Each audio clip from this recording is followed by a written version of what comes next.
नमस्कार, मनी गुरु की इस खास पेशकश में आप सभी का स्वागत है। मैं हूं स्वाति रायना। गोल्ड और रियल एस्टेट भारतीयों में निवेश की पारंपरिक पसंद रहे हैं। आज हम समझेंगे शो में दोनों ही एसेट क्लास में निवेश के क्या है फायदे और पोर्टफोलियो में क्या रहे इनकी जगह। गोल्ड या फिर रियल एस्टेट कहां बन सकता है मुनाफा और इक्विटी में मुनाफे के मौके कैसे बन सकते हैं, करने वाले हैं इस पर आज हम खास चर्चा। हमारे साथ दो एक्सपर्ट्स हैं, उनका परिचय करा देते हैं। Pankaj Matpal, MD Optima Money, और Harshvardhan Rungta, certified financial planner, Rungta securities से। पंकज जी और हर्षवर्धन, बहुत स्वागत करते हैं हम मनी गुरु में आज दोनों ही आप खास एक्सपर्ट्स का। सबसे पहले जानना जरूरी है कि आजकल के टाइम में हम तो बाजार काफी अच्छे यूफोरिक माहौल में देख ही रहे हैं। दूसरा, हम ये भी देख रहे हैं कि सोने में भी खरीदारी के मौके बनते हुए नजर आ रहे हैं। मतलब इस साल में भर में ही 60,000 का जो लेवल है के दाम है वो सोने ने पार कर लिए, और फिर बीच में थोड़ी गिरावट आई तो लोगों ने सोचा क्या सोने में खरीदारी का ये सही समय है। तो थोड़ी हम इन्हीं संभावनाओं पर चर्चा करने वाले हैं। और रियल एस्टेट, जिसमें कहा गया कि कोविड के बाद स्थिति सुधरी है और रियल एस्टेट में भी एक नया मौका बना है निवेश करने का। तो इन सबको जरा अच्छे से समझते हैं। सबसे पहले गोल्ड से शुरुआत करते हैं। पंकज जी, आपकी नजर में हम पहले प्योर फंडामेंटल्स के तौर पर अगर समझे गोल्ड को, सेंटिमेंट से जुड़ा हुआ रहा है सोना। हम पीढ़ियां दर पीढ़ी अगर किसी के पास गोल्ड ना हो या सोने की ज्वेलरी ना हो तो वो अधूरा माना जाता है। तो आपकी नजर में जो गोल्ड है एज एन एसेट कितना जरूरी है? स्वाति नमस्कार, बिल्कुल सही कहा आपने। देखिए, गोल्ड से हम इंडियंस को बहुत लगाव है और हर घर में थोड़ा बहुत सोना मिल ही जाता है। लेकिन निवेश के हिसाब से भी बात करें तो गोल्ड ने लॉन्ग टर्म में एक स्टडी रिटर्न्स दिए हैं। मैं नहीं कहूंगा कि बहुत ज्यादा इक्विटी जैसे, लेकिन अगर आप लॉन्ग टर्म में देखें तो अच्छा खासा रिटर्न्स गोल्ड से मिला है। तो इसके लिए निवेश के लिहाज से भी गोल्ड सही माना जा सकता है। अब यदि बात करें इस वक्त की, तो इस वक्त पर इंसिडेंटली तीनों ही एसेट क्लास जिनके आपने जिक्र किया, इक्विटी, गोल्ड और रियल एस्टेट, काफी ऊंचाई पर है। तो ऐसे में आपको अपने पोर्टफोलियो में एलोकेशन के हिसाब से गोल्ड को रखना चाहिए। लेकिन यदि ये बात करें कि अब जब 61,000 रुपया तोला सोना पहुंच गया है तो यहां से कैसा मूवमेंट होगा, तो ऐसी उम्मीद करना मेरे हिसाब से सही नहीं होगा कि जिस हिसाब से पिछले कुछ समय में तेजी देखी गई है वैसी ही रहेगी। लेकिन एक एसेट एलोकेशन के हिसाब से गोल्ड को अपने पोर्टफोलियो में छोटी मात्रा में रखना मेरे हिसाब से अच्छा है। तो छोटी मात्रा में सोने में आप निवेश कर सकते हैं। वहीं रियल एस्टेट की तरफ जरा आए। हर्षवर्धन, जैसा गोल्ड रहा है कुछ वैसे ही सेंटिमेंट्स प्रॉपर्टी या फिर रियल एस्टेट से भी जुड़े होते हैं। घर पर छत होना एक बहुत बड़ी बात मानी जाती है कि आप एक टाइम पे तो ऐसा था कि आप किराए के घर में रहते तो उसे टेंशन होता था और इतनी ज़्यादा जद्दोजहद और कवायद होती थी कि अपना घर हो जाए, चाहे वो खुद से बनाया हुआ हो या फिर आप खरीदें एक फ्लैट। तो रियल एस्टेट में over the period of time जो निवेश का सिलसिला है या फिर जो खरीदारी का सिलसिला है वो अब तक आपकी नज़र में कितना बदला है? तो देखिए स्वाति, आपने शुरुआत में कहा था कि कोविड के बाद में एक रियल एस्टेट में एक नया रुझान आया है। तो कोविड एक इंसिडेंट था जहां पे लोग घर पे थे और अब ये महसूस होने लगा कि पूरा परिवार, बच्चे स्कूल की पढ़ाई भी घर से कर रहे हैं, आप अपने ऑफिस का काम भी घर से कर रहे हैं, तो इनवेरिएबली लोगों को घर छोटा लगने लगा और बहुत दिक्कतें होने लगी। तब एहसास हुआ कि हमें थोड़ा बड़ा घर चाहिए होगा। तो इसीलिए हम देखें कि कोविड के बाद में थोड़े बड़े घर की रिक्वायरमेंट से सब आने लगी। तो जो पहले 2 बेडरूम में रहते थे वो अभी 3 बेडरूम की तरफ जा रहे हैं, जो 1 बेडरूम में थे वो 2 बेडरूम लेना चाह रहे हैं। तो ये एक जो जरूरतें हैं वो कोविड के हिसाब से एक नई रिक्वायरमेंट पैदा हुई है, मान लीजिए। लेकिन अगर हम ट्रेडिशनली रियल एस्टेट की बात करें तो ट्रेडिशनली इंडियंस के लिए गोल्ड और रियल एस्टेट बहुत बहुत करीब है, दिल के करीब है। उनका ये इन्वेस्टमेंट भी नहीं माने तो ये एक स्टेटस सिंबल है कि आपके पास गोल्ड कितना है और आपके पास आपका खुद का घर है कि नहीं। कई कम्युनिटीज इंडिया में ऐसी हैं, जो हम ऐसी बात करें कि लोगों की शादी नहीं होती क्योंकि उनके पास घर खुद का नहीं होता। तो कई बार ऐसे ये रिक्वायरमेंट मानी जाती है कि कोई भी पिता अपनी बेटी की शादी नहीं करेगा ऐसे घर में जहां उनके पास खुद का घर नहीं हो। बोले इनका तो घर भी खुद का नहीं है, ये भाड़े पे रहते हैं। तो ये जो इंडियन की जो स्पेसिफिक कल्चरल जो रिक्वायरमेंट्स हैं, उसके हिसाब से रियल एस्टेट और गोल्ड हमेशा ही पॉपुलर रहने वाला है। लेकिन real estate as an investment अगर हम बात करें, कि एक है आप सेल्फ ऑक्यूपेंसी के लिए यूज कर रहे हैं, आपने खरीदा और उसके में उसमें रहने वाले हैं, तो वो उसका हम डिस्कशन नहीं कर रहे हैं।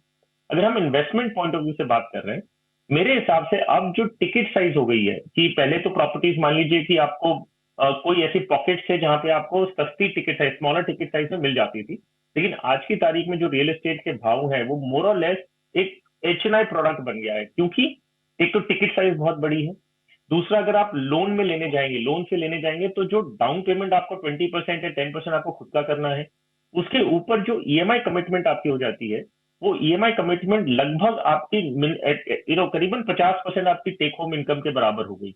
तो मान लीजिए 50% आपने EMI में दे दिया, बाकी जो आपको खुद को घर खर्च के लिए चाहिए, तो आपको कोई लिबर्टी नहीं बचती, कोई रूम नहीं रहता कि आप और कोई फाइनेंशियल एसेट्स ले सके। रियल एस्टेट अपने आप में एक इलिक्विड एसेट है कि आप उसे चाहे तो रातों रात गोल्ड की तरह नहीं बेच सकते, म्यूचुअल फंड की तरह रिडीम नहीं कर सकते, तो उसमें इलिक्विडिटी काफी आ जाती है।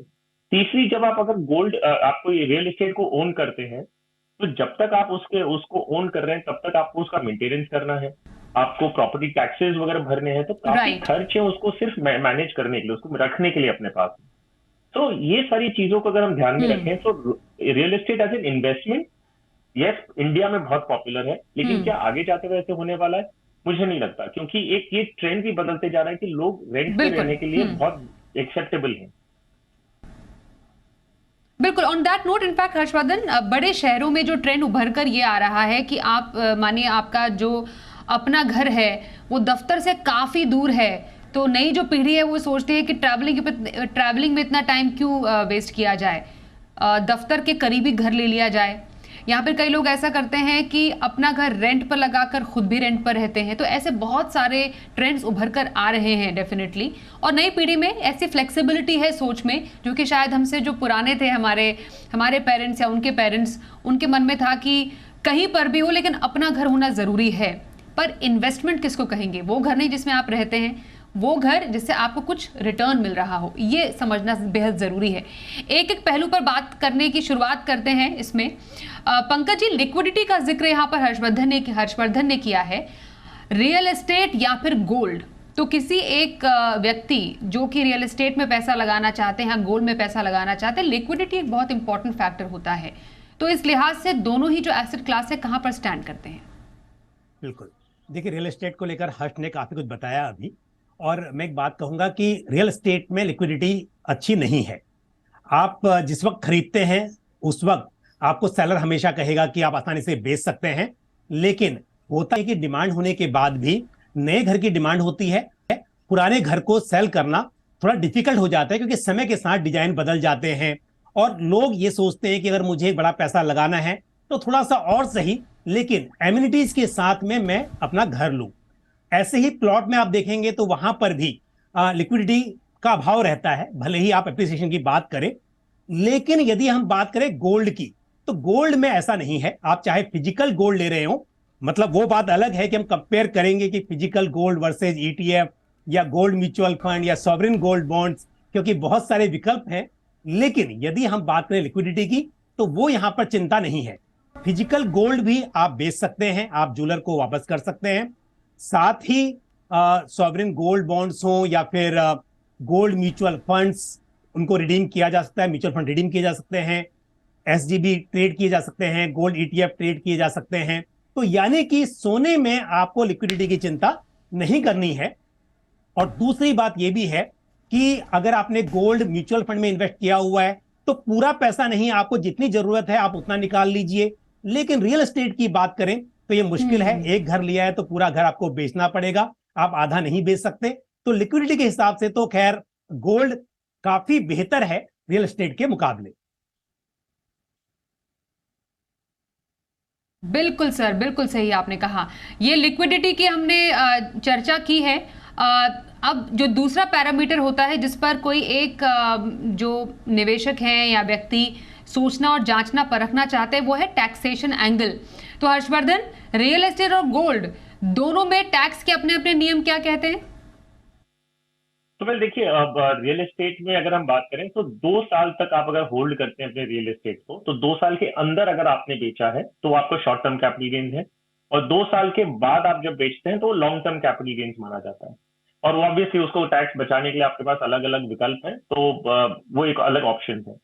जहां तक हम गोल्ड की बात कर रहे हैं, तो गोल्ड का अगर आप म्यूचुअल फंड के थ्रू इन्वेस्ट कर रहे हैं, अगर आप ये इसका एक जो भी होल्डिंग पीरियड है आपका, वो ये शॉर्ट टर्म कैपिटल गेन्स माना जाएगा, और जो भी गेन्स हो रहा है वो आपकी इनकम में जोड़ा जाएगा। इंटरेस्टिंगली एक प्रोडक्ट जो है वो सॉवरेन गोल्ड बॉन्ड, वो बहुत बहुत टैक्स एफिशिएंट है, और अगर आप गोल्ड इन्वेस्टमेंट के रूप में लेना चाहते हैं तो सॉवरेन गोल्ड बॉन्ड से बेटर और कोई option tax efficiency point of view को लेके हो ही नहीं सकता। उसको मैं आपको खाली टैक्सेशन बता दूं।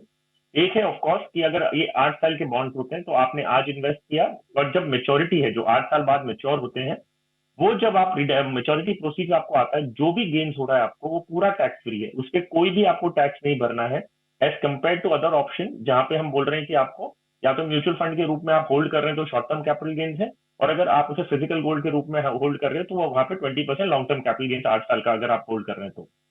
जो इंटरेस्ट आपको सॉवरेन गोल्ड बॉन्ड्स आपको रेगुलरली इंटरेस्ट देते हैं, तो जो इंटरेस्ट आपको सालाना 2.5% आता है वो फुल्ली टैक्सेबल है, तो उसमें आपको कोई भी टैक्स की सहूलियत या रियायत नहीं है। वहां पे आपको पूरा आपकी इनकम के हिसाब से, इनकम स्लैब के हिसाब से आपको टैक्स भरना होगा। तो टैक्सेशन पॉइंट ऑफ व्यू से भी अगर आप देखें और उसे लिक्विडिटी के साथ में जोड़ें, तो कोई एसेट जो मेरा बहुत इजीली बेच सकता हूँ, मैं रातों रात बेच के उसे इनकैश कर सकता हूँ। Gold is also global currency, ऐसा नहीं है कि आप अगर इंडिया में ही बेच सकते हैं, ऑफकोर्स कस्टम रूल्स है कि आप बाहर लेके जा नहीं सकते वगैरह, लेकिन इट्स ग्लोबल करेंसी, आप उसे किसको भी बेचते हैं। रियल एस्टेट बहुत स्पेसिफिक हो जाता है, आपकी एरिया में किसको इंटरेस्ट है, उनका टिकट साइज है, बजट है, एक्सेट्रा। तो अगर हम टैक्सेशन पॉइंट ऑफ व्यू से बात करें और लिक्विडिटी को कंबाइन करके देखें, तो ऑब्वियसली गोल्ड इस पहलू पे भी बहुत ज्यादा फेवरेबल रहता है।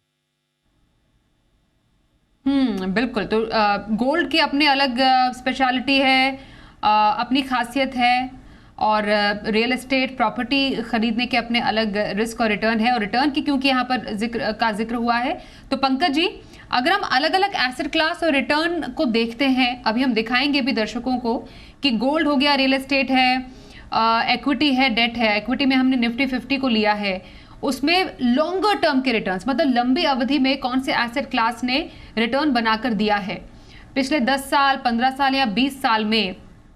हम समझते हैं कि इक्विटी एक ऐसा एसेट क्लास रहा है जिसने अच्छे रिटर्न दिए हैं।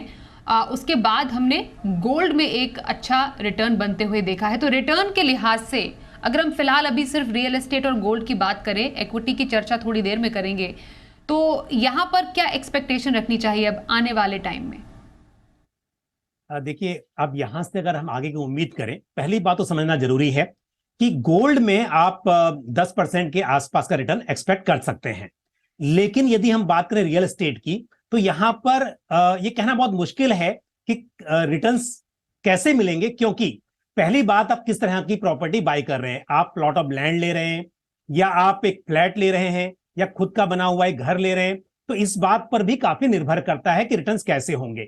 दूसरी बात यह है कि कहां पर ले रहे हैं, तो एक जगह से दूसरी जगह पर प्राइस चेंज हो जाते हैं, और एक ही जगह पर भी कई बार ऐसा होता है कि वहां पर कोई डेवलपमेंट हो गया, आपने कहीं प्लॉट लिया, उसके आसपास में स्कूल आ गया, हॉस्पिटल आ गया, प्राइस ज्यादा बढ़ गए, और उसी की जगह पे कुछ नेगेटिव चीजें भी हो सकती हैं कि प्राइस कम हो जाए। तो गोल्ड में ऐसा नहीं है।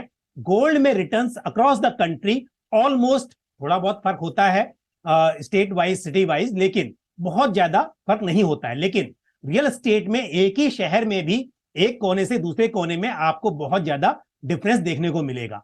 तो इसके लिए वैसे तो प्रॉपर्टी में देखिए, कहीं भी अगर आप लॉन्ग टर्म की बात करें तो रिटर्न्स बहुत अच्छे नहीं होते हमें, सिर्फ क्योंकि हम लॉन्ग टर्म के हिसाब से देखते हैं कि हमने 10 लाख में लिया था, 1 करोड़ में बेचा, तो इसके लिए। बट अगर आप CAGR की बात करें तो बहुत हाई नहीं होता है। बट उसके बावजूद भी दूसरा, मैंने जैसा कहा कि डिपेंड करता है प्लेस टू प्लेस। लेकिन इस वक्त पर, क्योंकि ऑलरेडी हमने देखा कोविड-19 के बाद एक अच्छी खासी रिकवरी आ चुकी है, प्राइस काफी बढ़ चुके हैं, तो अब इन्वेस्टर्स ऐसा भी ना सोचें कि पिछले 1 साल में जो तेजी देखने को मिली थी वैसी अगले साल में मिलेगी, तो मेरे हिसाब से वो शायद मुश्किल है। बिल्कुल। हर्षवर्धन, एक छोटा सा जवाब आपसे लेना चाहेंगे। जैसे गोल्ड में निवेश करने के कई विकल्प है, सॉवरेन गोल्ड बॉन्ड है, गोल्ड म्यूचुअल फंड है, गोल्ड ETFs हैं, यहाँ पर आप फायदा ले सकते हैं सोने में एक्सपोजर का। वैसे ही रियल एस्टेट में कोई प्रॉपर्टी में निवेश अगर नहीं करना चाहता, बड़े पैसे नहीं लगाना चाहता, तो रीट के जरिए भी इन्वेस्टमेंट करने का विकल्प है। हालांकि भारत में अभी उतने ज्यादा ऑप्शंस अवेलेबल नहीं है, पर क्या प्रॉपर्टी का एक विकल्प रीट हो सकता है? जी हाँ, इनफैक्ट स्वाति, जो हमने पहली प्रॉब्लम रियल एस्टेट की बात की थी वो थी कि बड़ी टिकट साइज होती है, उसमें काफी पैसे आपके ब्लॉक हो जाते हैं। तो अगर ये पहलू को अगर आप काउंटर कर रहे हैं तो रीट्स उसका बहुत अच्छा ऑल्टरनेटिव है। तो क्योंकि उसमें ऐसे कोई कमिटमेंट नहीं है आपको कि आपको 50 लाख, 1 करोड़, 2 करोड़, 5 करोड़ की प्रॉपर्टीज खरीदनी है, वैसा नहीं है। आप छोटी रकम से भी रीट्स का एक्सपोजर ले सकते हैं। और रीट्स करते क्या है? These are real estate investment trust. ये करते क्या है कि ये भी एक म्यूचुअल फंड की तरह है, एक मान लीजिए उदाहरण के रूप में, कि आपने एक पूल करके, एक इन्वेस्टर्स ने पूल करके कॉर्पस ना, एक रीट का कॉर्पस बनाया। वो रीट आपको प्रॉपर्टीज ओन करते हैं। तो जो कमर्शियल प्रॉपर्टीज हैं, जो ऑफिस, कमर्शियल ऑफिस स्पेसेस हैं, उसमें अभी डेटा सेंटर्स वगैरह भी आने वाले हैं। तो आप ये देखिए कि वो फंड जो रीट है वो काफी प्रॉपर्टीज को ओन करता है, सिर्फ एक नहीं, वो काफी प्रॉपर्टीज को ओन करता है, जहां पे उनको रेवेन्यू के सोर्सेज क्या है कि वहां से रेंट आता है, जो वो प्रॉपर्टीज को रेंट पे देते हैं। तो आप उस रेंट का हिस्सा बन रहे हैं इनडायरेक्टली, जैसे म्यूचुअल फंड में कि आप यूनिट्स होल्ड कर रहे हैं और यूनिट्स, पूरा एक जो फंड है वो शेयर खरीद रखा है, तो शेयर से जो डिविडेंड आता है उसका हिस्सा आपका उस यूनिट के शेयर का होता है। तो वही हिसाब से रियल एस्टेट ओन करने के 2-3 तरीके हैं। एक है ऑफकोर्स रियल एस्टेट आप फिजिकली ले रहे हैं, और एक ऑफकोर्स रीट्स। रीट्स बहुत कन्वीनियंट है फॉर दोज पीपल जो रियल एस्टेट में बिलीव करते हैं और इन्वेस्ट करना चाहते हैं with a smaller ticket size. बिल्कुल। चलिए एक छोटे से ब्रेक के लिए रुकते हैं। ब्रेक के बाद म्यूचुअल फंड में निवेश पर भी करेंगे चर्चा, खासतौर पर ऐसे टाइम पर जब बाजार काफी अच्छे मूड में है, और एक पोर्टफोलियो डाइवर्सिफिकेशन के लिहाज से, एसेट क्लास एलोकेशन के हिसाब से म्यूचुअल फंड, गोल्ड और रियल एस्टेट, इनकी अपनी अपनी जगह क्या होनी चाहिए, इस पर चर्चा थोड़ी देर में।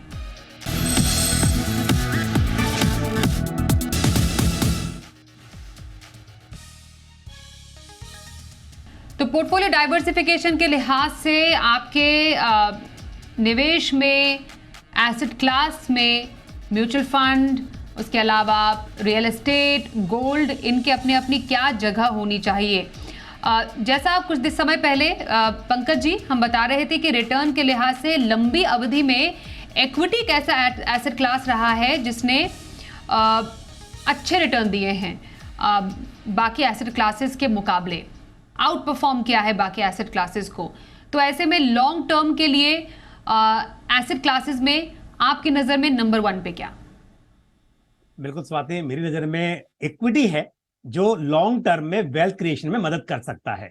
और जब भी ये बात मैं कहता हूं स्वाति, तो कई बार एक लोगों का एक काउंटर ये भी होता है कि रियल एस्टेट में हमें बहुत पैसा मिला। तो कई बार ऐसा होता है कि आपने कोई प्लॉट लिया और वहां पर आपको बहुत फायदा हो गया, तो एक पर्सनल एक्सपीरियंस के हिसाब से वो लोग हमेशा कहते हैं कि नहीं, हमें तो बहुत फायदा हुआ प्लॉट ऑफ लैंड में। ऐसा हो सकता है कि कुछ जगह पर ऐसा हुआ हो, बट अगर आप एवरेज देखते हैं तो रियल एस्टेट के मुकाबले में इक्विटी मार्केट का रिटर्न्स काफी बेहतर होता है। तो मेरा तो सुझाव भी ये है, मेरा मानना भी ये है कि लंबी अवधि के लिए आपको इक्विटी में एलोकेशन ज्यादा रखना चाहिए किसी भी दूसरे एसेट क्लास के मुकाबले। फंड में निवेश चला ओके, तो लंबी अवधि में। और हर्षवर्धन, आपकी नजर में क्या एक प्रॉपर बैलेंस होना चाहिए एसेट क्लासेस का? किसी को लॉन्ग टर्म में इन्वेस्टमेंट पोर्टफोलियो बनाना है तो म्यूचुअल फंड, थोड़ा गोल्ड, या फिर रियल एस्टेट? रियल एस्टेट तो सब्जेक्टेड टू आपकी जरूरत के हिसाब से भी है, गोल्ड तो आमतौर पर हर कोई रख सकता है अपने पोर्टफोलियो में, पर क्या जगह हो? तो स्वाति देखिए, इसमें कोई डाउट नहीं है कि आपकी जरूरतों को आपको नजर में रखते हुए आपको एक ना पोर्टफोलियो बनाना है, उसमें कोई डाउट ही नहीं है। और दूसरी बात, आपको एक और चीज एक इन्वेस्टर्स को समझनी है कि हर एक इन्वेस्टमेंट ड्यूरेशन के लिए अलग प्रोडक्ट है।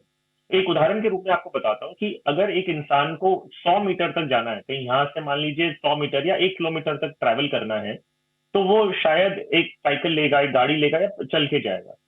अगर उसे 1000 किलोमीटर जाना है तो वो चल के या साइकिल में नहीं जा सकते, उन्हें दूसरी एक व्हीकल लेना होगा। मान लीजिए उन्हें कार में जाना होगा या फ्लाइट में जाना होगा या ट्रेन में जाना होगा। तो वैसे ही आपकी जो अगर शॉर्ट टर्म रिक्वायरमेंट्स हैं उसके लिए प्रोडक्ट्स अलग हैं, आपकी लॉन्ग टर्म रिक्वायरमेंट्स है उसके लिए प्रोडक्ट्स अलग हैं। हम नॉर्मली उल्टा करते हैं, हम ये करते हैं कि हम डेट प्रोडक्ट्स जो इंश्योरेंस पॉलिसीज वगैरह हैं वो हम 20-20 साल के लेते हैं, और इक्विटी म्यूचुअल फंड को हर 3 महीने 6 महीने में एक्सपेक्ट करते हैं कि हमें अच्छा रिटर्न मिले। एक्चुअली ये उल्टा है, डेट होना चाहिए शॉर्ट टर्म के लिए और इक्विटी होना चाहिए लॉन्ग टर्म के लिए। तो अगर आप लॉन्ग टर्म के लिए इन्वेस्ट कर रहे हैं, आपने जो नंबर्स दिखाए, जो रिटर्न्स दिखाए हैं, वो क्लियरली दर्शाता है कि भाई लॉन्ग टर्म में equity is the asset class जहां पे आपको इन्फ्लेशन बीटिंग पॉजिटिव रिटर्न्स मिले। अगर आप गोल्ड अगर आप 20 साल के लिए इन्वेस्ट कर रहे हैं, it's not a good product. Gold आप एक एसेट एलोकेशन के रूप में अपने पोर्टफोलियो में जोड़ के रख रहे हैं कि भाई मुझे 10 या 15% मेरे पास होना चाहिए, वो अच्छा डाइवर्सिफिकेशन है। लेकिन क्या गोल्ड आपको वेल्थ क्रिएट करके देगा 20 साल में? जी नहीं। वो डाइवर्सिफिकेशन पर्पज के लिए, हेज अगेंस्ट इन्फ्लेशन, आपको एक liquidity point of view, sovereign है, मान लीजिए गोल्ड इज यूनिवर्सल करेंसी जैसे मैंने आपको बताया, तो एक वो एलोकेशन पॉइंट ऑफ व्यू से ठीक है। लेकिन क्या 20 साल में गोल्ड आपको वेल्थ क्रिएट करके देगा? नहीं। 20 साल में आपको इक्विटी वेल्थ क्रिएट करके देगा। रियल एस्टेट बहुत पोलराइज्ड है, आपको एक्सपीरियंस अच्छा होगा, लेकिन आपके आपके जो दोस्त हैं उनको वही पीरियड के लिए अच्छा एक्सपीरियंस नहीं हो सकता, क्योंकि इट इज वेरी सब्जेक्टिव कि आपने कौन सी लैंड ली है, कौन सा आपने प्रॉपर्टी लिया जो अचानक बढ़ गया। और रियल एस्टेट क्वाइट ऑनेस्टली मैं तो ये मानता हूँ कि बहुत खुद के नसीब और लक पे बहुत डिपेंड करता है। हर एक इंसान रियल एस्टेट में पैसे नहीं बनाता, जिसका बनता है वो बहुत अच्छा बनता है, लेकिन क्योंकि वो आपके कंट्रोल की चीज है। इक्विटी आपको सिर्फ अच्छी स्कीम यूज करनी है, बाकी फंड मैनेजर और बाकी उसके वो इक्विटी अपने आप ही करेगा। तो क्या कंट्रोलेबल है क्या नहीं है, वो आपको ध्यान रख के अपना पोर्टफोलियो क्रिएट करना पड़ेगा। और पंकज जी, आपकी नज़र में एलोकेशन या जो परसेंटेज है, एलोकेशन परसेंटेज, फॉर एग्जांपल एक नए निवेशक हैं, वो चाहते हैं कि डाइवर्सिफिकेशन अक्रॉस एसेट क्लास करें, तो आपकी नज़र में कोई एलोकेशन परसेंटेज है जो आप रेकमेंड करेंगे? बिल्कुल स्वाति, देखिए रियल एस्टेट तो खैर अगर आप नए निवेशक की बात कर रहे हैं और कोई यंग है तो शायद उतना बड़ा पैसा भी ना हो कि वो रियल एस्टेट बाय कर सके, लेकिन डेट, इक्विटी और साथ में गोल्ड के बीच में आप बिल्कुल एलोकेशन कर सकते हैं। तो आप अपने गोल्स के हिसाब से अलग अलग टाइम के पोर्टफोलियो बनाइए, और लॉन्ग टर्म के पोर्टफोलियो में आप 70% इक्विटी, 20% डेट, 10% गोल्ड, इस तरह का एलोकेशन एक तय कर सकते हैं। वहीं यदि आप 5-7 साल की बात कर रहे हो तो फिर 50% इक्विटी, मतलब 5 साल या उससे अधिक, मतलब तो फिर 50% इक्विटी, साथ में आप 40% या 35% आप डेट ऐड कीजिए और बाकी थोड़ा गोल्ड ऐड कीजिए। लेकिन अगर 5 साल से भी कम का वक्त हो आपके पास में, तो ऐसे में आप सिर्फ 20-25% ही इक्विटी रखिए और बाकी आपका एलोकेशन मैक्सिमम डेट में और थोड़ा सा 10-15% के आसपास गोल्ड में हो सकता है। तो समय के अनुसार आपको तय करना है, और साथ ही आपका ऑब्जेक्टिव ऑफ इन्वेस्टमेंट और रिस्क एपेटाइट भी समझना जरूरी है। यंग इन्वेस्टर्स थोड़ा जोखिम ज्यादा ले सकते हैं, लेकिन वक्त लंबा हो तभी आप उसके लिए इक्विटी में एलोकेशन ज्यादा रख सकते हैं। हर्षवर्धन, ये सवाल हमारे पास बहुत आता है कि हमारे पास कुछ लमसम पैसा है, या तो इक्विटी निवेश से ही मुनाफा बना तो हाथ में अच्छा पैसा आया, या फिर किसी और वजह से अच्छा पैसा आया, तो क्या उसको उससे प्रॉपर्टी खरीद ली जाए? अब कितना पैसा हो वो तो डिपेंड करता है। प्रॉपर्टी खरीदने के लिए आपने जैसा बोला कि बड़े पैसे की ज़रूरत है, या फिर ईएमआई में पैसे डाल दिए उसके, या फिर म्यूचुअल फंड से और मुनाफा कमाना चाहिए ऐसे पैसे से। तो है तो ये लॉन्ग डिबेट, लेकिन आपकी नज़र में सही तरीका क्या हो?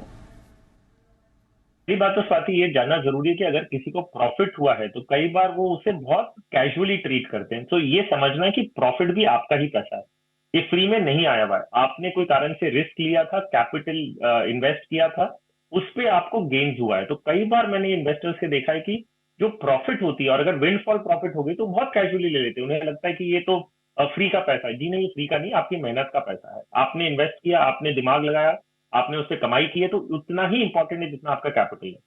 अब अगर आप ये एटीट्यूड रखते हैं तो सेकंड पॉइंट ये आता है कि आप अपने ओरिजिनल प्रिंसिपल को कैसे इन्वेस्ट करते हैं। वो लगाने से पहले आप पूरा छानबीन करते, अपने गोल्स को ध्यान में रखते, आपकी रिक्वायरमेंट्स को ध्यान में रखते कि भाई अगर मान लीजिए आपके पास ऑलरेडी एक लोन चल रहा है तो हो सकता है कि आप उसे यूज करें पार्ट प्री पेमेंट के लिए, जहां से आपकी ईएमआई कम हो जाए, या तो लोन का टेन्योर कम हो जाए। तो उसे बहुत सीरियसली ट्रीट करें, उसे विंडफॉल समझ के कैजुअली ट्रीट ना करें, और वही सारे पैरामीटर्स आप यूज करेंगे जो आपने ओरिजिनल इन्वेस्टमेंट के लिए किया था कि ये पैसे आप कैसे यूज करेंगे।